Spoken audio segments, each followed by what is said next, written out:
All right. Good afternoon, everyone. Feel free to introduce yourself in the chat, drop your name and where you're joining us from. So please don't forget to drop your name, where you're joining us from in the chat.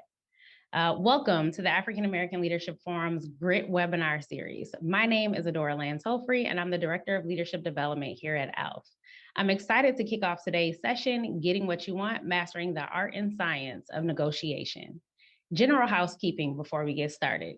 Please keep your microphone muted when you're not speaking, and feel free to ask questions or comments by putting them in the chat or coming off of mute. Before we get started, I would like to share a labor acknowledgement with you. We acknowledge that much of what we know of this country today, including its culture, economic growth, and development throughout history and across time, has been made possible by the labor of enslaved Africans and their ascendants who suffered the horror of transatlantic trafficking of their people, chattel slavery, and Jim Crow. We are indebted to their labor and their sacrifice, and we must acknowledge the tremors of the violence throughout the generations and the resulting impact that we can still feel today and we are witnessing today. The African American Leadership Forum is an organization working to improve the lives of African Americans in Minnesota by building a cross-sector network of leaders and institutions that convenes, collaborates, and champions solutions. GRIT, which you are on today, is a comprehensive Black-centered leadership development training. These trainings will uplift our unique experiences to navigate professional and community leadership by offering you the essential tools to grow, reflect, inspire, and transform your leadership journey. And now I'm delighted to introduce our speaker, David Edgerton Jr. David Edgerton Jr. is the managing principal for the DEJ Group, an executive search and recruiting firm focusing on finding and connecting exceptional diverse talent with inclusive companies. The firm also provides executive coaching and custom training services for minority entrepreneurs and business professionals. David has over 24 years of corporate experience and has served as an adjunct professor for over 11 years, teaching information technology, project management, and business analytics. David has a Bachelor's of Science degree in electrical engineering from North Carolina A&T State University and an MBA from the Carlson School of Management. During his corporate career, he has worked for several companies within the Twin Cities. David currently volunteers as a member of the board of directors of Bethel University Foundation. He is an active member of Alpha Phi Alpha Fraternity Incorporated and serves as a church musician and worship leader at his church. David is married to Michelle and has 3 children. Welcome, David. Thank you so much. I really appreciate the opportunity to connect with all of these wonderful people that when I look across the screen, they all somewhat look like me. And to do that in the state of Minnesota, I'm telling you, is an accomplishment in and of itself. So thank you so much for just letting me have a few minutes to share a couple of thoughts with you on this particular topic. So what I'm going to do right now is I'm going to, and I think I have the ability to share my screen because I do have a presentation here. And what I want to do with this is make it so that it's not me just talking at you. So if you have any kinds of questions as we're going through this material, please feel free to add those to the chat, let Adora know, and I will stop what I'm doing and answer those questions to make sure that we all get to the same place on this wonderful journey we're about to go on over the next, I think, maybe 45 minutes. And then if for whatever reason, if you choose to ask a question at the end, I will make some space for that, okay?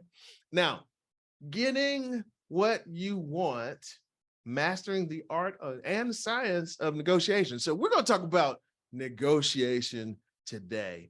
And you can take a course on this, whether it's an 8-hour course, a 3-day course, or when I got my MBA and took it 17 years ago or 16 years ago, a whole semester on this particular topic. there's a lot out there that you can learn about negotiation. So what I'm gonna try to do is boil a lot of that down to maybe about half an hour so that we cover some of the main points of negotiation and really answer any questions you may have. So let me jump into this. Just to make sure I'm doing this right. There we go. That had a wonderful introduction by Dora. So I usually have this in the beginning of my slides, so we won't go back through that. I think the only thing that we didn't mention was that I sit as the entrepreneur in residence at the University of Minnesota, and I also mentor businesses, minority-owned businesses, through the community entrepreneurship program at the University of St. Thomas, because I believe, and I'm very passionate about minority business development and supplier diversity as well. That's one of my passions. So one of the reasons I do this is to make sure that people who own businesses, want to start businesses, and want to support businesses have the skills they need to be successful. Now, let's talk about negotiation, why it is important. Okay, so the first thing you have to understand with negotiation, and you may already know this, but it is a life skill. This is not just about developing something that will help you be better in your professional and your business ventures and interactions. This is a life skill. And if you treat it like a life skill, that is where you're going to actually get the most out of it. I don't know about you, but to all of the parents on this call, you'd actually do some negotiation, hopefully with your children. All the teachers that are on the call, you do some negotiation with your students. All of the folks that go to church, you do some negotiation sometime with the preacher and with the folks that are in the service. And I'm gonna show you how you negotiate sometimes. That's where we get that finger. Sometimes we'll negotiate. If you're preaching a little too long, I'm gonna go ahead and step on out of here, that kind of thing. So we negotiate in all circles of life is basically what I'm getting at. Another thing that you may or may not know, anyone, everybody, lottie-dottie, everybody can learn to develop this skill and get good at it. If you're on this call and you're like, hey, I don't think I can do this, or I don't think I'm a good negotiator, let me tell you something. This is something you can start working on today. And hopefully I'll give you a few things for you to think about so that you can get better at it. It all starts with what you truly believe and reveals what you truly care about and have interest. The reason we called it getting what you want as a part of negotiation, the operative word in that phrase is what you want. So if you don't know what you want before you start, that's a challenge. So what we want to do is make sure that whenever we enter any type of situation where we're going to negotiate, we're starting from one, self-awareness, which is very important, but we're also starting from a standpoint of what it is we want to get out of the interaction. Have to start from there. And then last but not least, and I said something about this earlier, you can use this in your professional and personal affairs. So let's look at a couple of fun facts that I dug up on the internet to help us with understanding what negotiation really is about. First of all, 40% of all adults in the United States don't feel confident in their negotiation skills. There's a reason for that. We'll get to that a little bit later. 43% of all people, and I focused on salary negotiation because that's something I think everybody may have some exposure to, but 43% of all people have asked for a raise in their current job position. But out of the 57% who didn't ask, 38 said they got a raise before they got one. Okay. Here's the thing that I bolded. 28% felt uncomfortable asking for a raise, and 19% didn't want to be perceived as pushy if they asked for a raise. What is that telling us about negotiation? Well, there's a perception that, especially when it comes to things like salary negotiation, that we want to be perceived not as pushy, and in having the conversation, it is an uncomfortable conversation to have sometimes when we advocate for ourselves. And I want you to hold on to that phrase. Negotiation is about win-win, making sure both sides get the best out of this deal. And I'm getting ahead of myself a little bit, but at the same time, when you start to negotiate, if you don't know how to advocate for yourself, you're more than likely not going to get what you want. You're not going to get actually the best outcome from the interaction. Okay. Here's another one for you.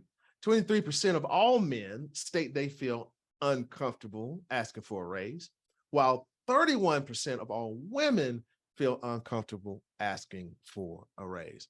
Now, I know this is the African American Leadership Forum, and one of the things we may be talking about over time is this idea around pay inequity, especially when it comes to working for organizations and things like that. One of the reasons we have pay inequity is this: we don't ask. Okay, take that with you home. And then the last one is this: 54% of all people with low job satisfaction will ask for a raise, while only 41% of all people with high job satisfaction will ask for a raise. So what does that tell us? If we don't like our situation, we are more likely to push through being uncomfortable to have the conversation to get what we think we deserve or what we want, versus those that do not. Okay, so those are just a couple of facts I dug up about negotiation. What do you all think about that? Just, rhetorically, think about that. Now, that's just a salary negotiation, but there's other times when we negotiate where we could run into this situation. So let's move here and understand why we should learn about it. First of all, learning about negotiation, at least the fundamental pieces of it, leads to better outcomes, not only for you, but for everybody involved. One of the things with negotiation is you learn how to capture the most value from a situation. And I'm going to get into the phases of negotiation so you understand how to do that. But that is really what negotiation is all about: getting the best value from a situation. And if you continue to practice it and continue to work at it, you build self-confidence and credibility. Okay, I don't know about you all, but the self-confidence and credibility of a Black mother, especially those raised by Black mothers, they are the best negotiators. Be in the house before the street lights come on. See, that's a form of negotiation. You can choose to be in the house because your health is now involved or not. I know me growing up back in the day, that she was one of the ones that really showed me how to negotiate, especially on the losing end. So I'm going to show you today, though, give you some points that you can use so you can actually be on the winning end. Now, here are the stages. There are, in this case, 6 stages I want to take you through. The first one is preparation. The second one is discussion. The third one is clarification of goals.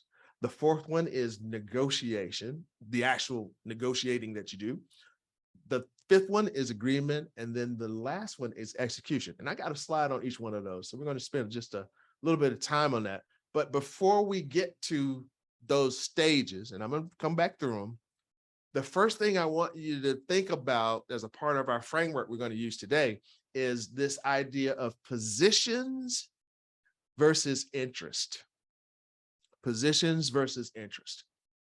We often approach negotiation from the perspective of position. Now, why do you say that? That's because position usually implies things like hierarchy. They imply things like levels, for example. I'm up here, you're down there. So if I'm negotiating with you, sometimes I take that into my perspective when I'm having the interaction.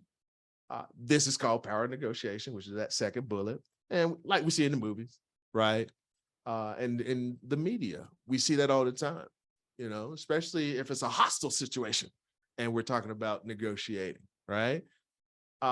Here's the deal. When we use power negotiation and we talk from the, perspective of positions, we actually don't get the optimal outcome. We don't at all.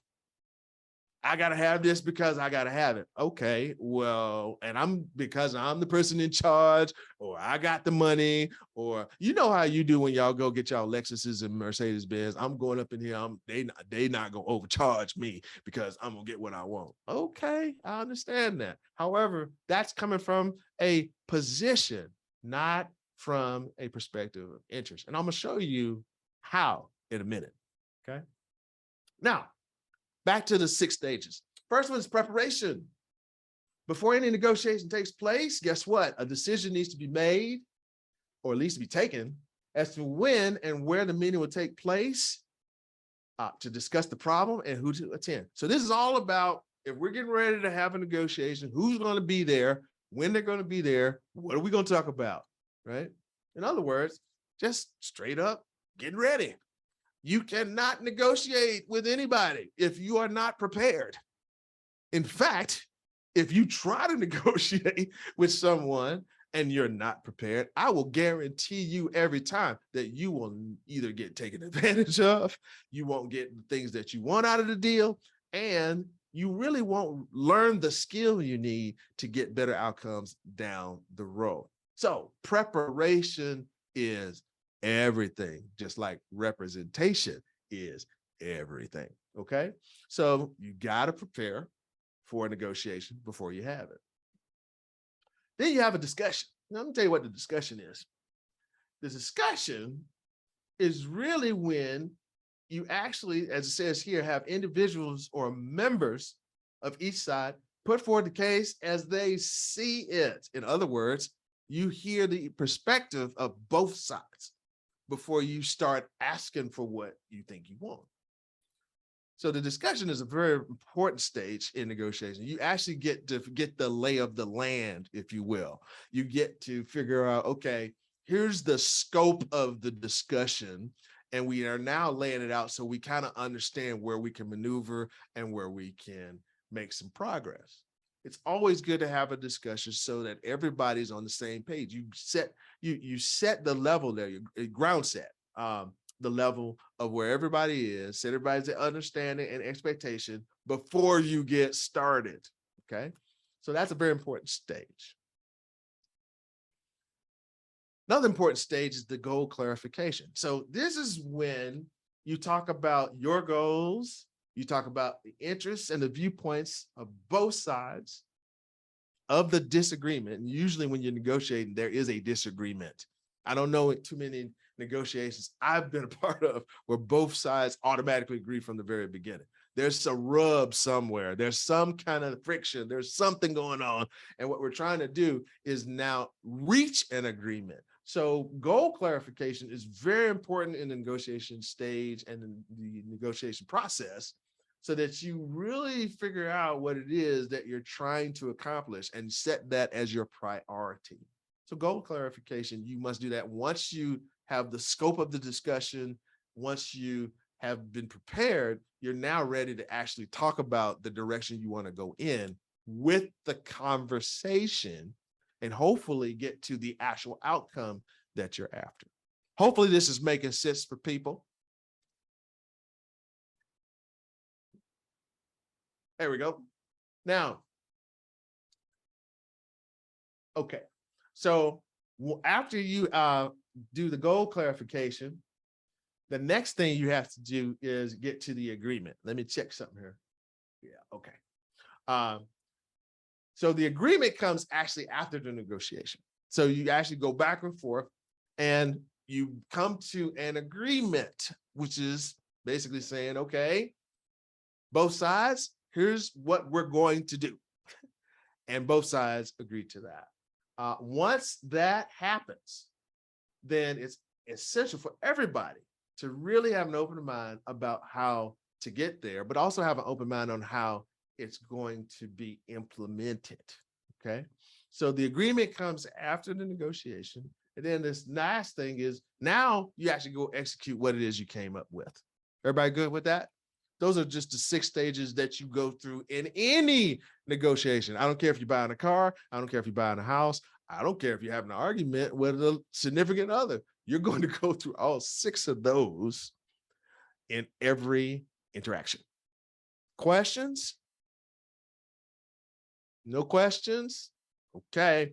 Now, those are the stages. Now let's talk about the nuances of negotiation. So what I just went through with you was really more about the science part. You go through those 6 stages. Every negotiation goes through those 6 stages. So let's talk about the nuances, okay? And before we go there, let's talk about how you can do more informal negotiation versus formal negotiation. It's still a negotiation, but sometimes the circumstances around it are different.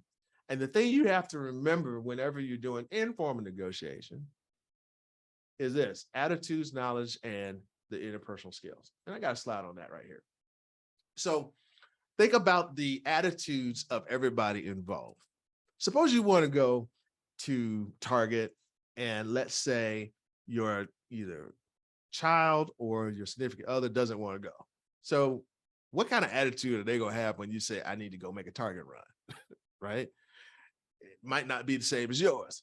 So before you start talking about, should we or should we not, think about the attitudes and why they may be having that, right? It says here that all negotiation is strongly influenced by underlying attitudes to the process itself. For example, attitudes to the issues and personalities involved in a particular case of attitudes, or attitudes linked to personal needs for recognition. So what that's saying is, if a person doesn't want to go to Target and you're trying to convince them to go to Target, which is a negotiation, think about the attitude of why they don't want to go to Target. You went there last night, you didn't get what you were supposed to get. I mean, that's what my wife would have told me, right? So I'm like, well, I need to go back and get my stuff. Well, wait a minute, you should have gone last night. See how we already at odds in a sense, right? And usually, I'll be honest with you. Let me be very clear. After 28 years of marriage myself, we don't have those negotiations like that. It's more like, yeah, man, you was right. And I'll tell you, and I'll show you what that's called technically in a minute. There's a term for it. So attitudes is the thing Hey, you got to David, think about. Yeah. we have a question in the chat. What's the question? The question is, which one of the stages that you were previously talking about have a higher failure rate based on your experience? Whoa, that's a heavy question.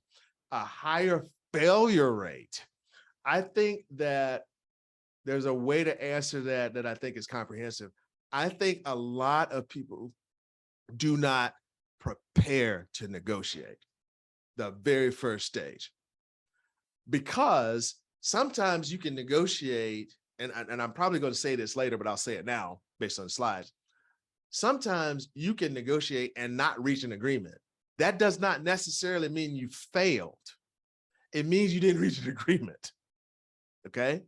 Doesn't mean you failed. But if you did not prepare going into the situation, into the practice, and prepare so that you could be in a position to actually negotiate to an agreement, I think that's just a travesty. That's where you're going to get taken advantage of. And that's where someone who knows these things and does them well will get everything they want, but you won't get anything. So I think the first stage preparation is one that is really, really one that's important and critical to the whole overall process. Okay. Thanks, David. No problem at all. So we got attitudes, we got to watch those. Knowledge gets to preparation, right? So the more knowledge you possess, the greater your participation in the process of negotiation, which is why I said that first stage is usually the one where you really have to do that well. And then, of course, interpersonal skills. You got to be able to communicate, listen, you got to be able to build rapport and make good decisions. So if you have those 3 things going for you, you can be successful in informal negotiation as well as formal. So let's talk about the non-positional negotiation framework. Now we're getting into some of the nuances, okay?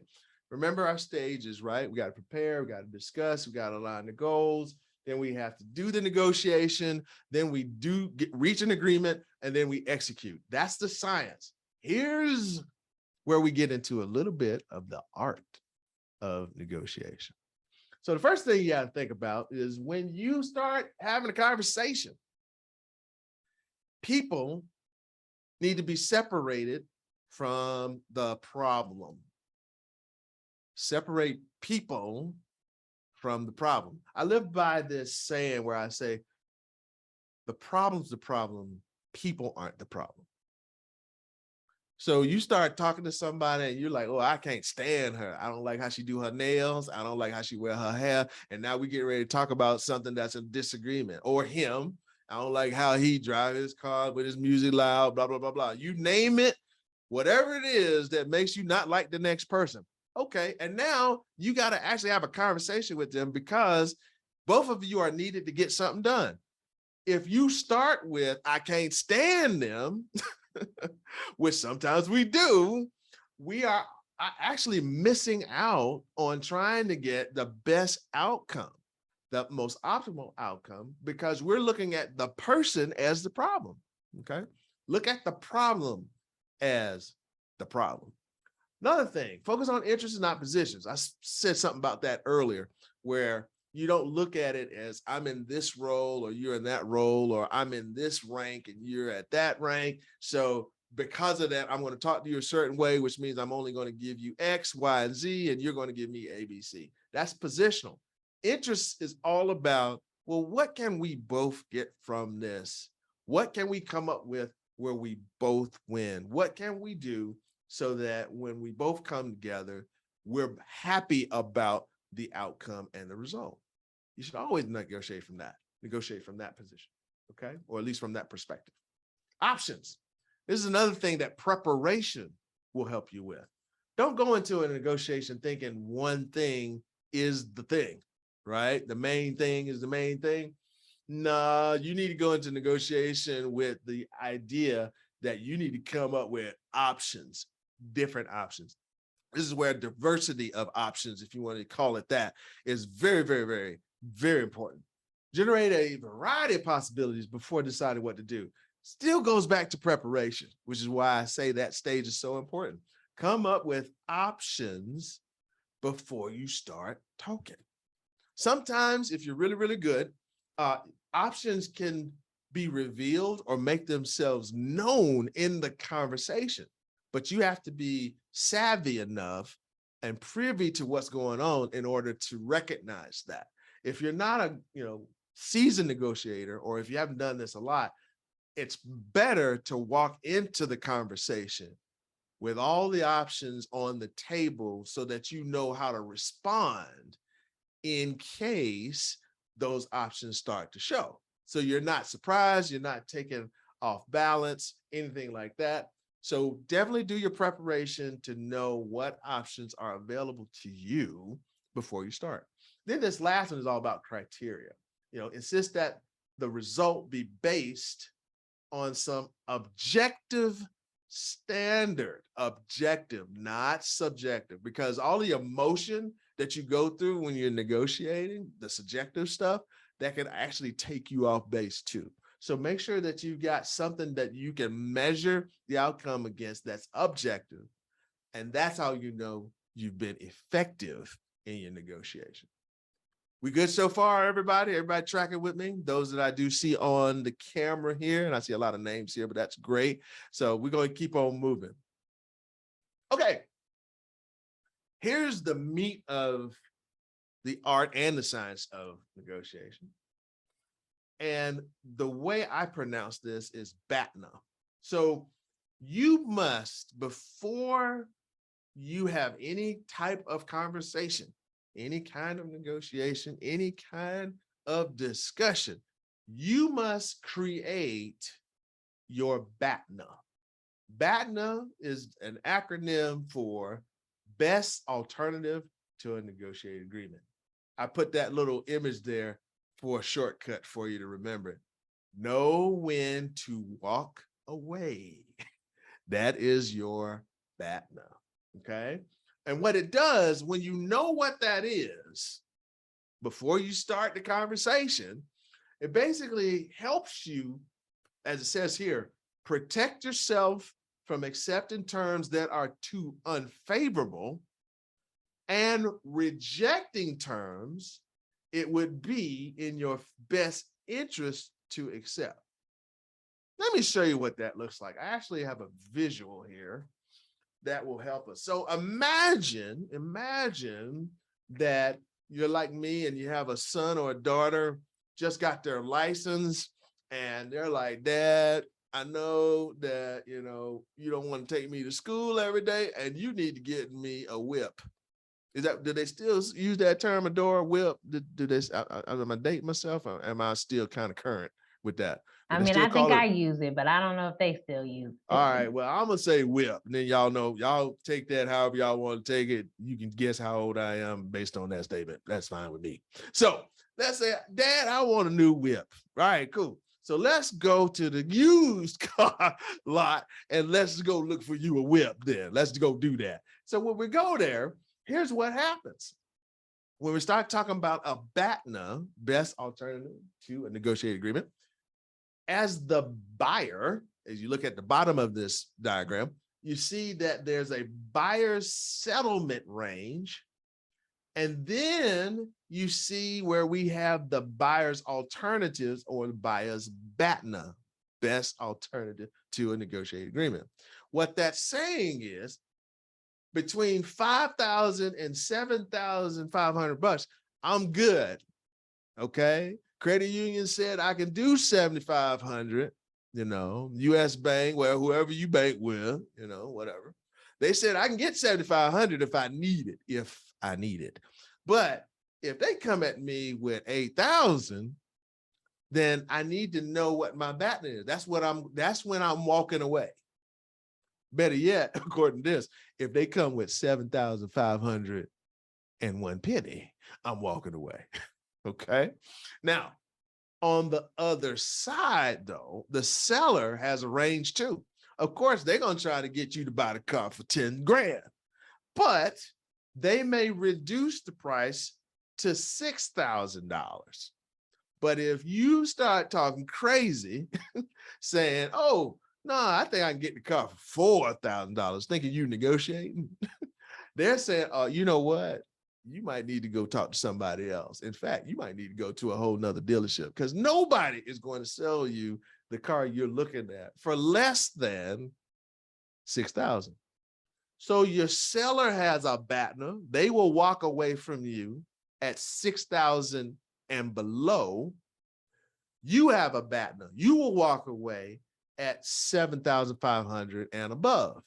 So what does that produce? That produces this thing called a ZOPA, which is a zone of potential agreement. So somewhere between 6,000 and 7,500, we got room to go back and forth a little bit, okay? So that ZOPA zone is what we're needing to figure out in every negotiation, in every agreement, in every discussion. You should be trying to figure out what that is, and preparation, goal clarification, and discussion help set you up to have the conversation to get to what the ZOPA is, okay? So when you go buy a car, for example, they have the invoice price, they have incentives, they have all this good stuff, but you also know that the dealer buys those cars wholesale. So the price that they show you, that is not the price. You should know that anyway, right?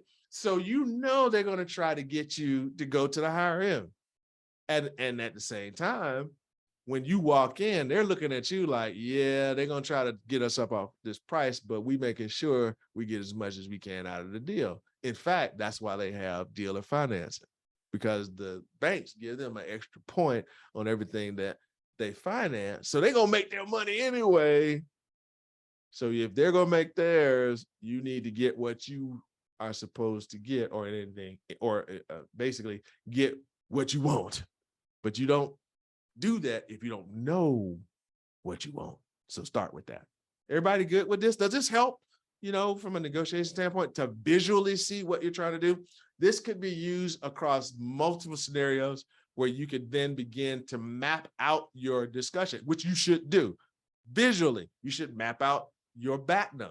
You should try to figure out what the other side wants, their BATNA, put it into something that looks like this. And then you kind of know where your operating space is, where that orange is.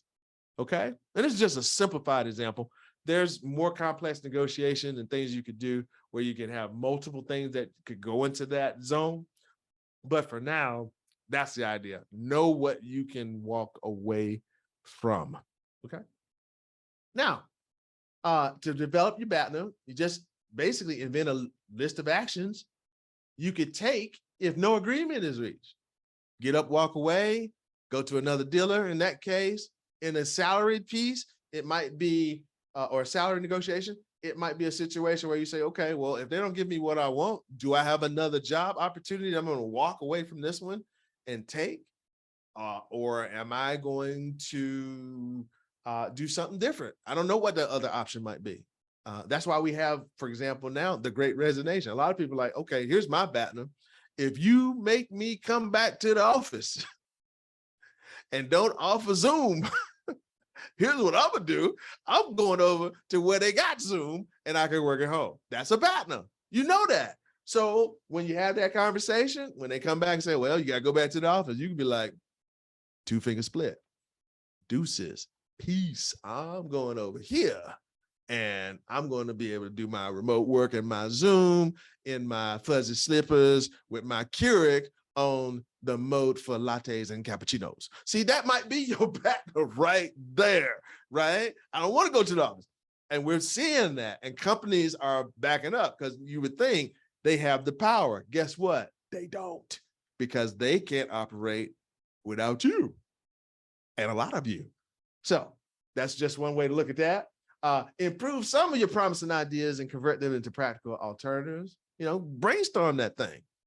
See if there's something you can come up with that will, you know, satisfy your needs, but also at the same time, put you in the best position to be able to get what you want. And then last, select one of those that seems to be the very, very best. And that's what you use to do your BATNA, okay? Now, let me talk about this, and I'm almost done, actually. I got maybe one slide after this, potentially. But let's talk about something that's a strategy as a part of the negotiation practice. Of course, we talk about the art now. We talked about the science. The stages do not change, but the art of doing it is the thing that I want you to catch from this conversation we're having. So when you talk about negotiation jiu-jitsu, those that know anything about martial arts, jiu-jitsu is a martial art that basically allows you to use the weight and the force generated by the other person against them. Okay, if you've ever seen it, it's really neat to watch. You know, it's not Bruce Lee, you know, Enter the Dragon kind of stuff. No, that's not what this is. This is, I'm going to use, when a person attacks you, you use the force that they're attacking you with in a way that disarms them. So you do that in negotiation this way. So whenever someone attacks you, for example, or they say something against your position, or they, you know, you say something, you're trying to work with them and they come against you, use negotiation jiu-jitsu this way. First thing is, don't attack their position. Look behind it. Why are they coming at you? Okay. I'll use it as an example. If there are any husbands on the call, you know, when your wife comes to you and said, look, you left this on the floor, or you didn't take trash out, just say, oh, yeah, I sure didn't do that. That's what I do. When my wife comes to me and said, you did this, that, that, yeah, babe, I sure didn't do that. No, I missed that one. What happens then? She started laughing. She said, you just crazy, and then walk on. Look, I have just avoided a catastrophe. See, I just did that just by simply using jiu-jitsu. She's right. I didn't do it. So not for me to argue with her. I didn't take the trash out. I didn't wash the car. I didn't put the gas in. Whatever it was, I didn't do it. Not me. It's not time me be macho and all that kind of stuff. Be like, oh, blah, blah, blah, blah. Yeah, you about to, you know, go DEFCON 2, 3, and 4 real fast. No, you should say, oh, let me see. No, I didn't do it. You know, what's that song that used to be out way back then? It wasn't me. Yeah, that's jujitsu. It wasn't me. Wasn't me. Yeah. So then you look at recasting the attack on you as an attack on the problem. Remember, people aren't the problem. The problem's the problem. So in your mind, you say, wait a minute, they're not coming against me. They're coming against a situation that is generated by the problem we're trying to solve. That takes the emotion off of you. It takes the focus off of you, and it focuses on what it needs to be focused on, which is how do we solve the problem? It makes it so that it's not emotional. It makes it so it's not about you. That's jujitsu. Okay, that's negotiation jujitsu. And then last, ask questions and pause. Ask questions and pause. You know, she said, "Oh, you didn't take the trash out." I was like, "Well, did we get all the trash from all over the house before I was supposed to take that out?" And then, you know, she might say, "Well, no." So, "Oh, well, why don't I go do that? And then I'll take the trash out." You just avoided a whole catastrophe right there. Simple. See, you can use this stuff at home. You can use it in your personal life, and you can use it in business. Okay. That's how I would practice it actually in every situation. Cool. So that's negotiation jujitsu. It is a strategy that you can use when you prepare for the conversation. So with all of that that has been said, here's a couple of resources where I got some of this stuff from that you all can take with you. Getting to Yes, that was one of the books that I read when I was working on my MBA at the Carlson School years ago. But one of those that is out now, published in 2022, is this one called Split the Pie. Yeah, that was a good one. So you should grab those and read those. And then here's a couple of websites you can check out. The Harvard Negotiation Project, we'll talk about a lot of this stuff as well. And then Procurement Tactics, what that is that's a website that is dedicated to supplier diversity and procurement. So, you know, buyers negotiate with vendors. So they have some things there that would also help you with the art of negotiation. And based on that, here's what I want you to take away, and then I'll ask or really answer any other questions that were not asked in our time together. Learn how to negotiate and get the most out of life, not just business, out of life. You negotiate probably 1 to 5 times a day and not really know it. So make sure you understand when you're in those situations, how to take advantage. You can develop the skill like a muscle. So that means you have to practice. You got to work out. So try it. Try it. Next time you buy something, see if you can negotiate. Use those nuances, though. Don't just come from a position of power. I'm writing the check, so I'm going to get what I want. Try to look at the different sides of the situation to see if you can come up with an optimal outcome. Always think about the interests of both parties, not the positions. I can't say that enough. I probably said it 3 times. And then also always know when to walk away. When you know when to walk away, actually, you have placed yourself in a very strong position to negotiate. So I appreciate the opportunity to share just a couple thoughts with you in this sort of masterclass setting. I am available now to answer any questions that anybody has about this topic and anything that we have discussed. So we do have another question from the chat. Okay. So Black women are consistently underpaid and are often Yes. uncomfortable negotiating, especially Yes. when working for nonprofits. Yes. Are there any strategies that you suggest? Absolutely.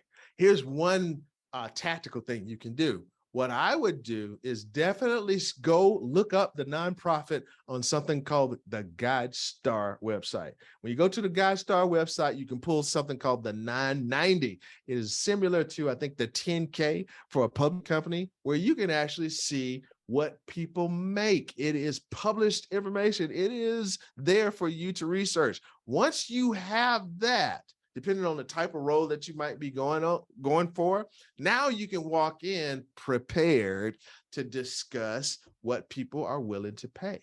I think if the more that we do that, the more we can kind of close that income gap and that pay gap.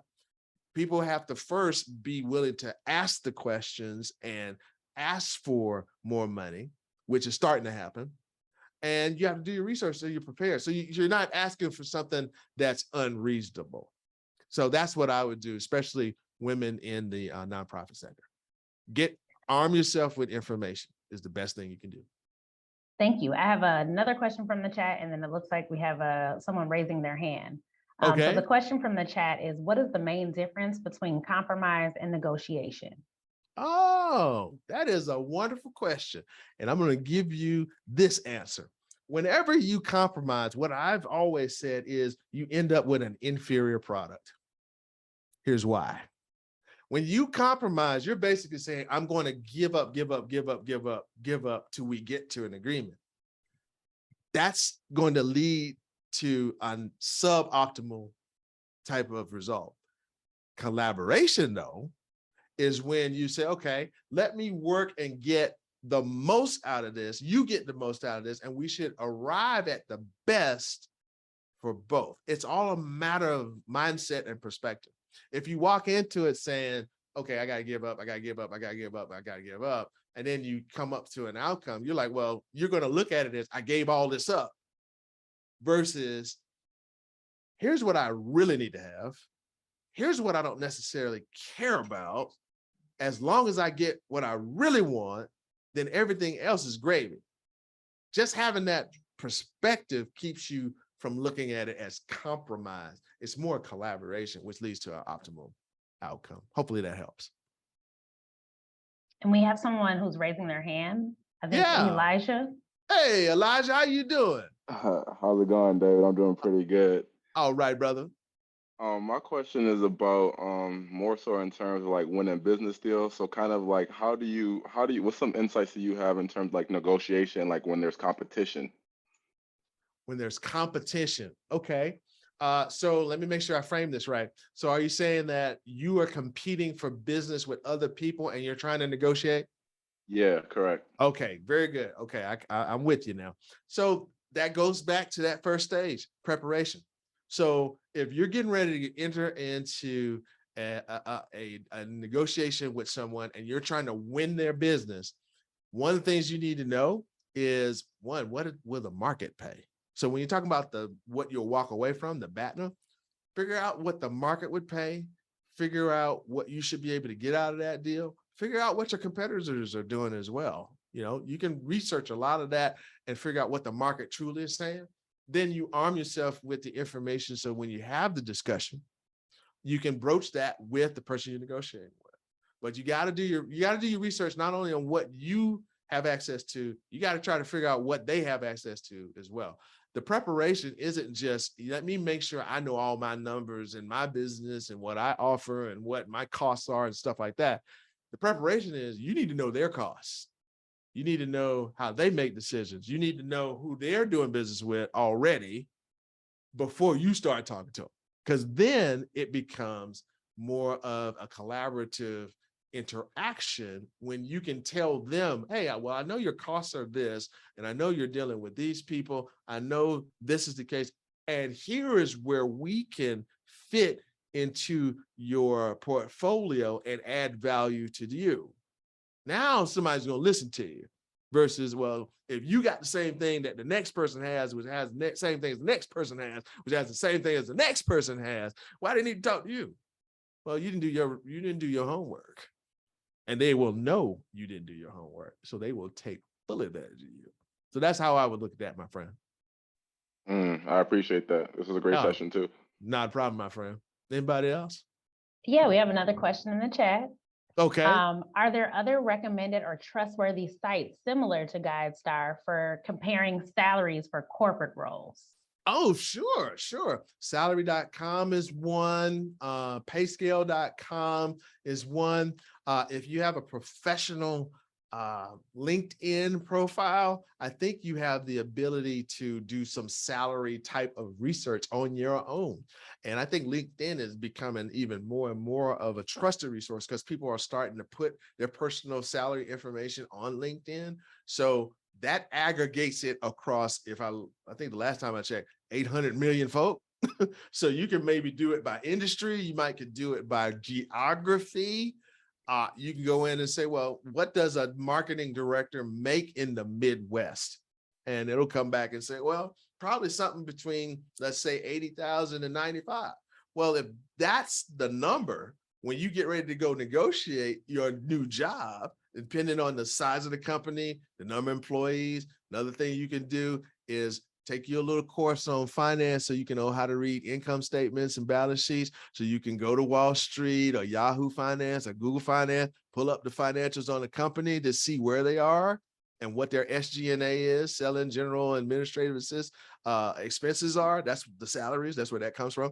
You can kind of see if they can support what you're getting ready to ask for because of their size, or are they really trying to, their job is to extract as much value out of you as possible. They're coming into the negotiation with that. They're trying to get the labor as cheap as possible. Know this, but also know they got some money on the table coming into that conversation too, which we need to now start asking more about. But that's how you would do that. You go do that research on that company that way, and you'd be surprised when you walk in and start spitting numbers at them that are their numbers.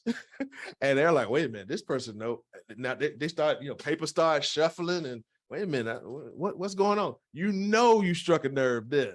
And that's how you should do your negotiation, so that they know who they're dealing with. They know you was on September 13th having a conversation with me about negotiation. They know you went to that session. Now you armed and dangerous.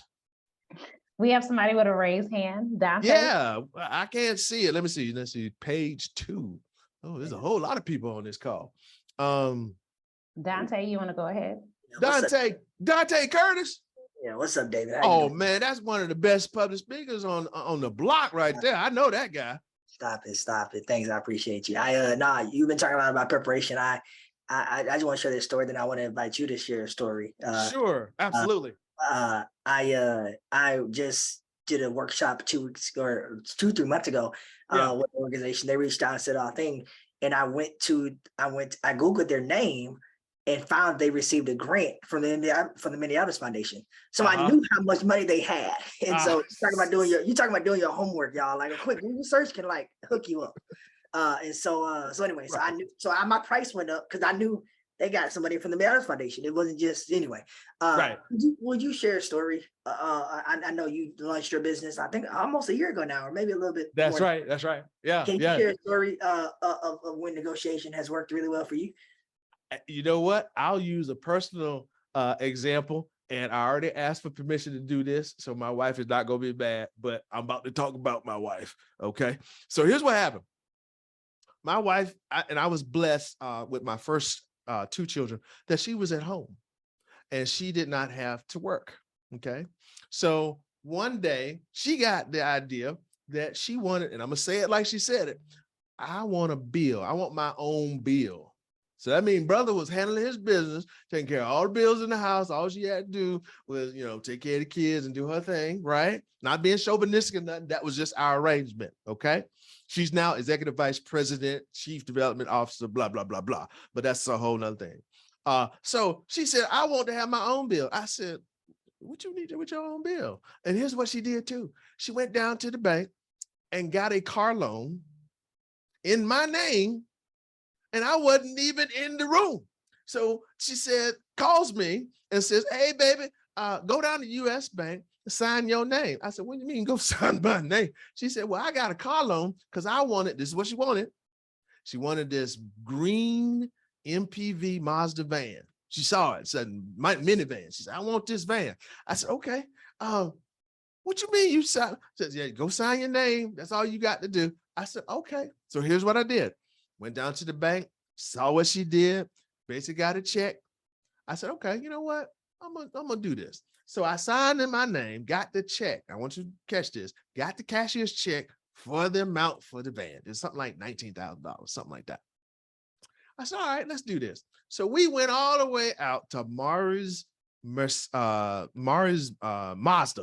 in Minnetonka, something like that. So here's what I did, preparation. I said, she want this van.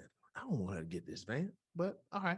So I looked in the paper and I saw that the van was 17,000 somewhere else. So I said, okay, all right, she wants this van. I'm gonna go get this van for her. The only thing that she wanted in it that made it different from the one in the paper was the fact she's an AKA, y'all. So it had to be green. I said, all right, I can use that. So I went to the dealer, walked in. Of course, he saw me coming. I told my wife, I said, now I just took this negotiation class in my MBA. That's how long ago it was. And I said, now I need you to do this. Whatever that man about to say to you, don't you bat an eye. Don't you say nothing. Don't cry. Don't move. You make him look at the brother. All right, that's what you do. And I tell you what, if you do that, babe, I'm gonna get this van for you. She said, okay. So I walked in, the guy's like, oh yeah, well, here's the van, blah, blah, blah, blah, blah, blah. It's green. She said, yeah, we'll take 19. I said, no, you ain't. You about to take 17. And he's like, oh, what you mean? I gotta take 17,000. Now we negotiate. See, I was prepared. I had the discussion with the wife. We had goal clarification. I said, I'm gonna get this van for you, but you got to do what I tell you to do now. She said, okay, all right. So he said, oh yeah, it's 19-something thousand. I said, no, it's not. I said, if it's $19,000, brother, you gonna keep it right here. He said, man, don't you want to get it for your wife? And then he looked at her like that. And she did exactly what I told her. She said, my husband is taking care of this for me, so I think you need to talk to him. So he looked back at me. He's like, oh, here's this black man about to wring my neck about this van. I said, well, let me share something with you, brother. This van, first of all, here's your preparation coming out. This van, if I went down the street, I can get it for 17,000. In fact, here's the ad that shows that I can. I said, let me tell you something else. You know, I go to the Carlson School and I just got my MBA. I just realized something with the supply chain. It's the end of the year. You need to get rid of these vans anyway so you can get your new inventory, don't you? So that means that you trying to get rid of it, you need to do a deal anyway because you're paying insurance, taxes on I think it was like a 2002 and it was 2003. I said, you paying all that on the old new inventory anyway. So don't you need to come up off a little bit of money so you can get it off your lot? He said, man, what you mean? I said, well, the only reason I'm here is because my wife wants this green AKA van. That's the only reason I'm here. Now, y'all, let's walk. That's a tactic too in negotiation. I learned that. I said, come on, y'all, let's walk. He ain't trying to talk. And he was like, whoa. You mean tell me that all it is 17,000? I said, yeah, I got a check right here. Yeah, look, made out. Mars Mazda, 17,000. All right, I'll take the check. I said, I know you take this check. And my wife was jumping up and down. And here's what's funny. 3 weeks later, that van got totaled. And then I went and bought her a Benz, which is what I really wanted her to have. See, negotiation is a beautiful thing. I let her do all of that in the back of my mind. I said, I'm gonna let her have this van and whatever. And then 3 weeks later, a 10-pointer jumped out on 35W, totaled that thing. And then I came and bought her an M class. She said, oh, wow. I said, no, that's what happens when you negotiate. See, you ain't got to have all them problems at home. You know, you get what you want in the end. How about that? Would that work for you, Dante? Thank you, David. Thank All right. you. All right. Thank you so much. I know we're over time, but I know that it was an amazing masterclass that David presented for us today. And I just want to thank you all for attending. Please share any feedback that you have via our survey that was dropped in the chat, and we'll also follow up with you via email. Please reshare this session as you see it on our website and on our social media. And we look forward to sharing information with you soon on the next session in the 2022 season finale of Grit. Thank you for your time, and we look forward to seeing you soon. Bye.